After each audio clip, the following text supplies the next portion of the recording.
Today, you can learn what I think are the best gifts for your children or your grandchildren. If you love a prodigal, you can discover help and hope for your wilderness journey right here at the When You Love a Prodigal podcast. But you will also find help and hope for your own life journey. I am sure that last week's conversation with Dina Yohe was so encouraging, filled with ideas to make it through the holidays with your prodigal.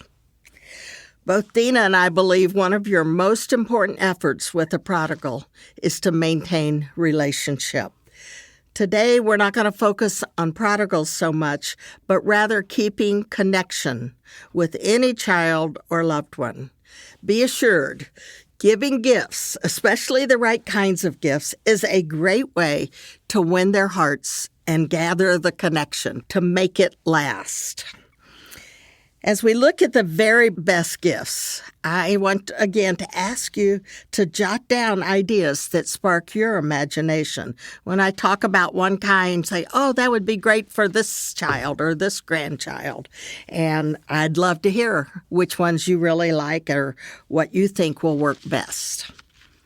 So we are now in a several-part series on Christmas-related things.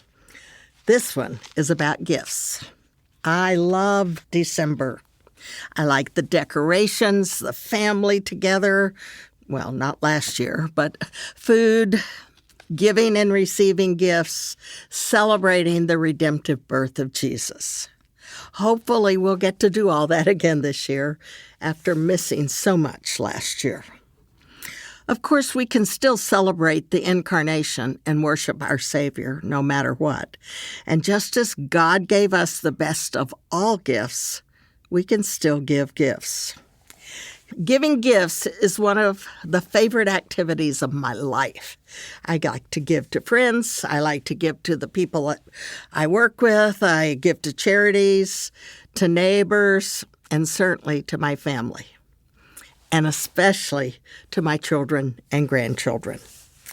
I like to give special, desired presents to my now-grown children, but what I'm going to talk about today is focusing on the kids.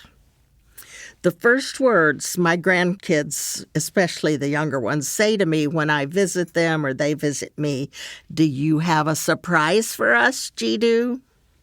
Judy is my grandmother's name. And of course I do. You won't, however, always find me giving the latest toy or must-have item, but sometimes I do that. I want my grandchildren, and that's who I'm giving to now mostly, to enjoy and appreciate the gifts they receive from me, but I also want them to have real value for their lives. So my presents to them usually fall in one of these 6 categories, starting with books. My first gifts to babies at showers, to every birthday and every Christmas is always books. I love books, and I think they're important for the development of every single person. I will offer old favorites or a classic or a new book. Lots of different variety. I give board books, picture books, beginning readers, adventure series. My older kids love fantasy and adventure kinds of books now. The topics change: trucks and tractors, Star Wars, princesses, unicorns, horses. That might be because I like horses, and fantasy. I love reading to my grandkids, then letting them read to me, and finally just watching them reading on their own or watching the older kids read to the younger kids. Books provide amazing adventures, take them to exotic places, introduce them to real heroes, reveal life in another time, let them see faith in action. They get to step into someone else's story. I also give gifts that will spark their imagination. Now, this is a broad category, but let me name a few things. Some of them love building and constructing, so recent gifts have included Star Wars Legos and magnetic tiles, they're the in thing, and science experiments. Jewelry kits and cooking, pretend or real, please some. A cookbook for one of my granddaughters has been a real hit. Music of every kind is a hit. And I give art supplies galore, appropriate for every age, using every medium. The younger ones have loved little dragons that they can paint and then play with, and cars as well, and dinosaurs they can play with. I'm often the recipient of their art efforts. I just got, when my daughters came, one of them brought a picture that a granddaughter had painted just for me.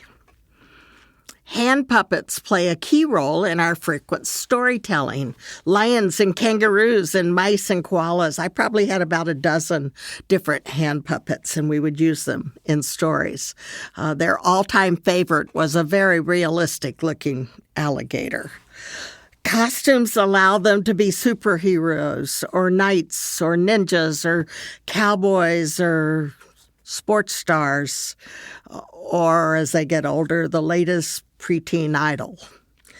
A sand and water table has given the younger ones hours of wet fun on hot days. I also want to help keep them moving. So one of my best gifts a while ago was a backyard play set, swings, glider, a slide, a climbing wall, a fort in my backyard, so that my kids who lived here then, the kids would say, "Can we go to Judy's playground?" And of course, they would say, "Oh, now we're not going to bother you. You just keep doing your work. We'll just go in the backyard." I'm like, "You're not bothering me. I'll go with you." We even had a bounce house. They loved it. A slip and slide. We've had bikes, a spring horse, a pogo stick, sports equipment, so many balls of every kind, shoes and shorts for practice for soccer, goals, a punching bag for a boy who was having trouble with anger. My older boys love their surfing lessons.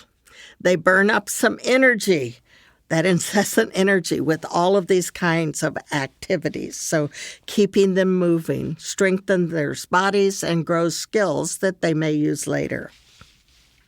Memorable experiences, and this is really one of my favorites.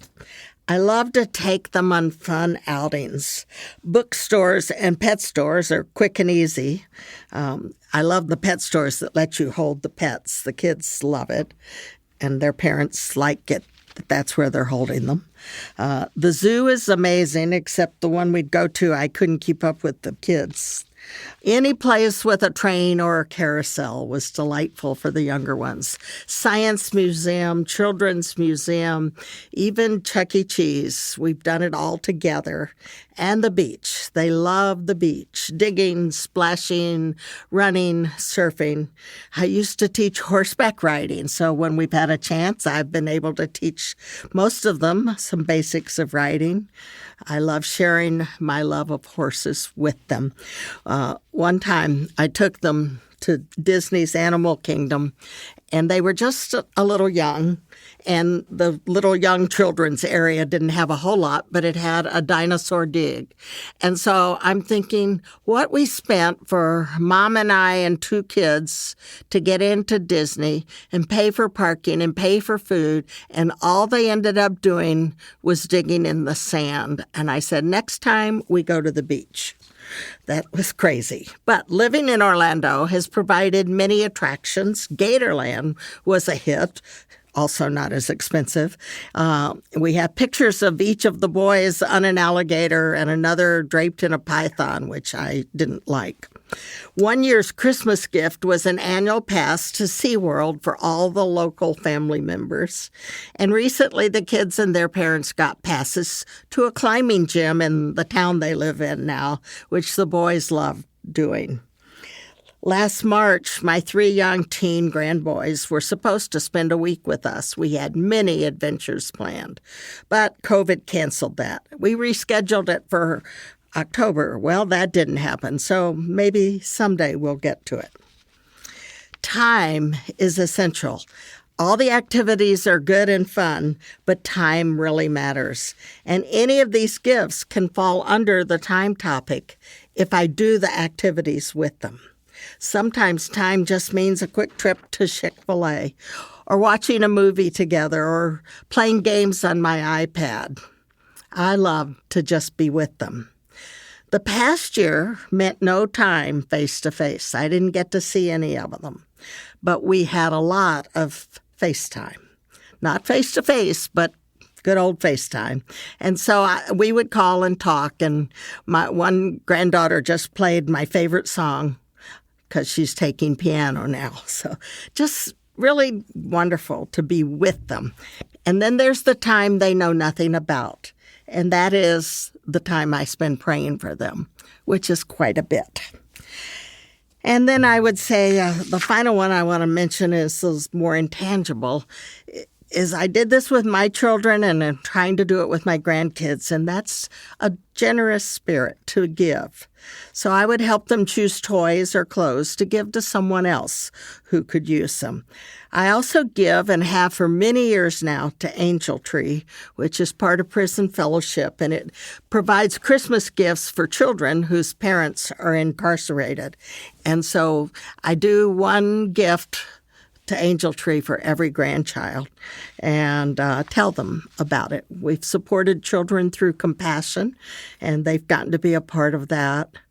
And I would love to see more happen because I love to be able to do it. Now, do I ever give a gift just because it's something they want? Yes, I do. I try to give them at least one thing they really want. And I buy some little trinkets and snacks when I visit them. But most of the time, I seek to give life-expanding presents that will keep on giving. And so far, they all still love me, so I must not be making too many mistakes in the gift-giving area. What about you? Did you get any ideas? Do you see the relationship between giving gifts and keeping connection?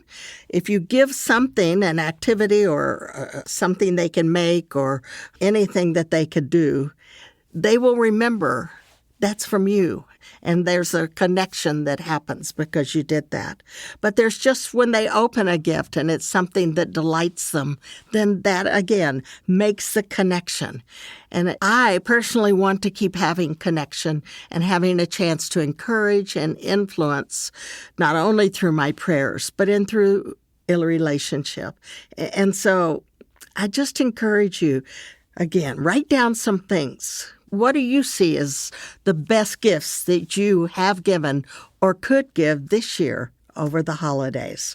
Let me know. I would love for you to write me.